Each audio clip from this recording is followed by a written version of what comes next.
Everyone, welcome to NCERT easy explanation. तो आज की इस वीडियो में हम बात करने वाले हैं पार्चुरेशन एंड लैक्टेशन के बारे में। This is part 8 video from the chapter human reproduction. इससे पहले वाली वीडियो में हम लोगों ने बात किया था प्रेगनेंसी और एम्ब्रियोनिक डेवलपमेंट के बारे में। थोड़ा सा रिकैप करते हैं उस वीडियो के लेक्चर को कि हम लोगों ने जाना था कि प्रेगनेंसी में जब एम्ब्रियोनिक डेवलपमेंट होता है तो फर्स्ट मंथ में हम लोगों ने देखा था कि हार्ट बना, सेकंड मंथ में डिजिट्स और लिम्स बने थे, थर्ड मंथ में हम लोगों ने देखा था कि मोस्ट ऑफ द मेजर जितने भी ऑर्गन सिस्टम है सारे के सारे बन गए, मूवमेंट हुआ और भी चीज़ें हम लोगों ने देखी। फिर किस तरह से प्लासेंटा का फॉर्मेशन हुआ, किस तरह से इनर सेल मास है उसमें जर्मिनल लेयर बना, बहुत सारी चीज़ें हम लोगों ने देखी थी। आज की इस वीडियो में हम देखेंगे पार्चुरेशन के बारे में। अगर आप मेरे चैनल पे नए हो तो चैनल को सब्सक्राइब करो, बेल आइकन दबाना नहीं भूलना है। ओके, चलो वीडियो स्टार्ट करते हैं। देखो बच्चों, पार्चुरेशन क्या होता है। मैंने जब ह्यूमन रिप्रोडक्शन स्टार्ट किया था तो मैंने फर्स्ट इंट्रोडक्टरी लेक्चर में ही मैंने ये बताया था कुछ टर्म्स के बारे में, जैसे कि पार्चुरेशन हुआ, लैक्टेशन हुआ, गेस्टेशन, फर्टिलाइजेशन, हर चीज़ के बेसिक डेफिनेशन के बारे में बताया था। चलो वो वीडियो का लिंक आपको मिल जाएगा मेरे चैनल पे, आप उसे भी देख लेना ताकि आपका हर एक टर्म क्लियर हो जाए। यहाँ पे बताते हैं कि पार्चुरेशन क्या होता है। तो देखो बच्चों, जैसे ही बेबी तैयार हो गया तो अब उसको फीमेल के बॉडी के अंदर तो रहेगा नहीं, तो delivery of the baby is called parturition. Simple word में जाना, कीवर्ड हर एक लाइन का होता है, आप हर एक चीज़ को रट नहीं सकते, आप कीवर्ड पकड़ो। पार्चुरेशन सिंपल मतलब डिलीवरी ऑफ द बेबी कब होगा। तो जो गेस्टेशन पीरियड होता है बच्चों, वो ह्यूमन फीमेल के अंदर 9 महीने का होता है। 9 महीना जैसे ही कंप्लीट होगा, बेबी तैयार हो गया, अब उसको डिलीवरी करवाना है, ठीक है। तो vigorous contraction of the uterus at the end of the pregnancy causes expulsion या फिर delivery of the foetus. The process of delivery of the foetus यानी कि child birth is called parturition. Clear.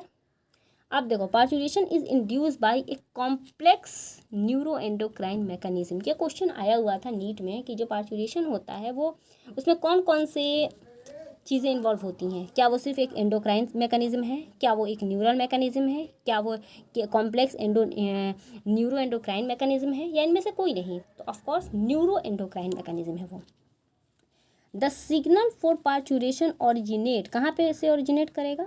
From the fully developed foetus and placenta which induce mild uterine contraction, जिसको हम लोग foetal ejection reflex बोलेंगे। Signal कहाँ से आएगा? ये तो हो गया कि एक न्यूरल मतलब chemical complex neuro endocrine mechanism है, लेकिन सिग्नल कहाँ से आएगा? तो सिग्नल आता है फीटल इजेक्शन रिफ्लेक्स से। This trigger release of oxytocin. Oxytocin कहाँ पे है? तो मदर के पिट्यूटरी में भी कहाँ पे? हाइपोथैलेमस से रिलीज़ हुआ था, याद करो। जब chemical control and coordination chapter मैंने पढ़ाया था तो उसमें बताया था कि जो एक पिट्यूटरी है उसका 3 पार्ट होता है। तो 3 पार्ट में जो सबसे लास्ट वाले यानी कि जो पोस्टेरियर पिट्यूटरी था, वहाँ पे 2 हार्मोन स्टोर होते थे, एक ऑक्साइटोसिन था, एक था एडीएच। और ये दोनों ही हार्मोन हाइपोथैलेमस में बने थे लेकिन यहाँ पे स्टोर हुए थे। तो यहाँ से ऑक्साइटोसिन रिलीज़ होगा और इसका एक्शन होता है यूट्रस के वॉल के ऊपर। जब यूट्रस के ऊपर इसका एक्शन होगा और वहाँ पे फिर विग्रस कॉन्ट्रैक्शन करवाएगा और फिर वहाँ से डिलीवरी में हेल्प करेगा। ऑक्साइटोसिन एक्ट करता है यूटेराइन, कहाँ पे देखो एक्ट कर रहा है, तो एक्ट करेगा यूटेराइन मसल के ऊपर, और जिसकी वजह से यूटेराइन कॉन्ट्रैक्शन होगा, जिसकी वजह से सेक्रीशन क्या होगा, which is turn stimulate further secretion of, जिसकी वजह से ऑक्साइटोसिन फिर से रिलीज होगा और simultaneously reflex between the uterine contraction और ऑक्साइटोसिन, जिसकी वजह से स्ट्रॉन्ग कॉन्ट्रैक्शन होगा, ठीक है। और इसी वजह से बर्थ कैनाल जो होगा वो ओपन हो जाएगा और पार्चुरेशन हो जाएगा।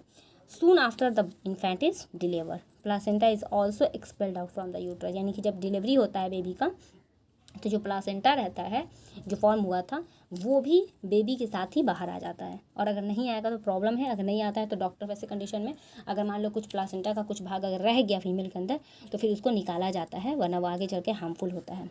तो इसलिए मेमरी ग्लैंड, अब देखो यहाँ तक तो हो गया कि कैसे हुआ, तो ऑक्साइटोसिन रिलीज हुआ और वहाँ से फिर हेल्प किया उसका। Mammary gland of the female undergo differentiation during the pregnancy and start produce milk. जब भी प्रेगनेंसी स्टार्ट होता है तो उसी वक्त जो मेमरी ग्लैंड होता है फीमेल के अंदर वो भी डिफ्रेंशिएशन करना स्टार्ट हो जाता है और वहाँ पे मिल्क का फॉर्मेशन होता है। और जब प्रेगनेंसी हो जाता है तो लैक्टेशन वहाँ से फिर शुरू, जैसे ही बेबी होता है ना तो फिर लैक्टेशन होने लगता है। This help the mother in feeding the new born, ठीक है। The milk produce during the initial few days of the lactation is called colostrum. Colostrum किसको बोलते हैं बच्चों? तो जो पहला मिल्क होता है डिलीवरी के बाद उसी को हम लोग बोलते हैं कोलेस्ट्रॉम, जिसके अंदर बहुत सारे एंटीबॉडीज़ होते हैं जो कि बहुत हेल्पफुल होते हैं बच्चों को इम्यूनिटी प्रोवाइड कराने के लिए। तुम ऐसे सोचो, बेबी तो जब मम्मी के पास था तो हर तरह से प्रोटेक्टेड था, लेकिन अब उसको ओपन एनवायरनमेंट पे रहना है, इस दुनिया में रहना है, तो दुनिया अच्छी जगह तो है नहीं, सबके लिए हार्मफुल है। तो जिस दिन वो बच्चा पैदा हुआ उसी दिन से उसको लड़ने की अब ज़रूरत है। पहले वो सर्वाइव करने के लिए लड़ेगा, खुद को ज़िंदा रखने के लिए लड़ेगा, आगे चल के भूख के लिए लड़ेगा, फिर पढ़ने के लिए, बहुत सारी चीज़ों के लिए लड़ना पड़ेगा, लेकिन लड़ाई वहीं से शुरू हो गई। तो तुम अगर ये सोच रहे हो ना कि अभी सिर्फ तुम लड़ रहे हो यहाँ पे नीट निकालने के लिए या फिर बोर्ड एग्ज़ाम अच्छे से पास करने के लिए, तो ऐसा कुछ नहीं है बच्चों। तुम उसी दिन से लड़ रहे हो जिस दिन तुम पैदा हुए थे। जिस दिन तुम मम्मी के बॉडी से बाहर आया था ना उसी दिन से तुम लड़ रहे हो, आगे भी तुमको लड़ना है। तो देखो, लेकिन हाँ, मम्मी देखो उस वक्त भी हेल्प की, पहले तो खुद के बॉडी के अंदर रखी तुमको सेफली, जब तुम वहाँ पे रहने लायक नहीं थे, तो बाहर जब तुम आए तो देखो तुमको पैदा होने के साथ ही तुमको कोलेस्ट्रॉम दे दी कि नहीं बच्चों देखो बाहर में तुमको बहुत खतरा है, लो मैं तुम्हें सपोर्ट दे रही हूँ कि तुम्हें इस दुनिया में लड़ने के लिए हेल्प मिलेगा। कोलेस्ट्रॉम तुमको दी, आगे चल के तुमको हेल्प करती है, और तुम कैसे कैसे करते हो। तो देखो कोलेस्ट्रॉम था, हेल्प किया, एसेंशियल ये मतलब तुम लोगों को याद कराने के लिए मैं इतनी सारी बातें बोल रही हूँ, तो समझो इस चीज़ को। देखो एंटीबॉडी था, उसके अलावा ड्यूरिंग द इनिशियल फेज में ये कुछ एंटीबॉडी था, इसके अलावा उसमें बहुत सारे न्यूट्रिशन वगैरह भी रहते हैं। तो this is all about human reproduction. अगर वीडियो अच्छी लगे तो like share and subscribe, comment करो कि अगला वीडियो किस चैप्टर पे चाहिए। वीडियो अच्छी लगे तो like share and subscribe. Thank you.